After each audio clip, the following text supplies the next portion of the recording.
Hi guys, so here are a few tips that you need to know about making this origami sculpture.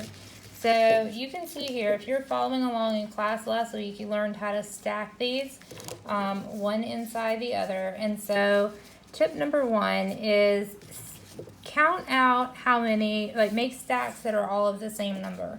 So I thought 30 was a good number, so I counted out 30, and there's 30 in every stack. So without even counting, I know how many pieces I have. So if the next step calls for, a certain number, I have that. Or if I just kind of want to keep track of how many of these I have a pretty good idea just by looking at this. Now, if you have one stack where you've used some of them and it's incomplete, you wouldn't always know by looking at it because they may not be exactly the same size if they didn't stack all together the same way. So you could put something like a rubber band around it or something just to tell yourself, hey, this one is incomplete. All right, maybe a colored rubber band or maybe just a paper clip or anything, just don't mark on it.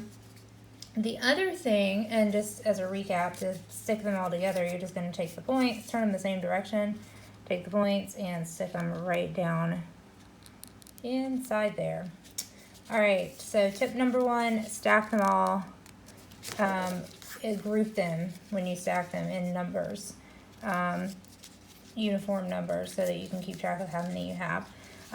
Your tip number two is stack them to store them because A, they won't get away from you like this. You can just put one rubber band around the whole thing and you got them all together. Number two, stacking them, and you should have heard this last week, but just in case you didn't, or in case you forgot, stacking them will it'll tell you if they're formed poorly, because you're not going to be able to build your sculpture too well if they're not formed very well. So if you come back here and it's all falling apart, it may be kind of difficult to stack it, and you'll be able to see that. You'll be able to see that when you put it together because it won't want to stick together. And then that'll give you a pretty good indication that you may need to go back and refold that one or something like that, or watch how you're folding them.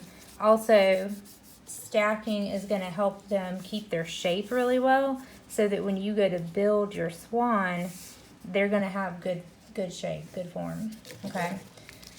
So tip number three is if you are at home working on a step and you are stuck on something and you can't get past it, this is what you need to spend your time doing, is building more of these little triangles, because we're going to need a whole lot of them to build the sculpture.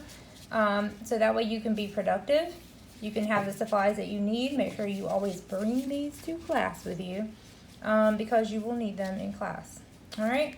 And get some kind of little box to keep yours in. So I might keep using this box right here. It was just something that would have been thrown away. But if I do that, I might not be able to get 30 in there, so I might try a different box, or just like a little plastic lunch container or something. Or I might just decide to stack them 10 at a time. Then I can, of course, get them to fit in my little box. All right?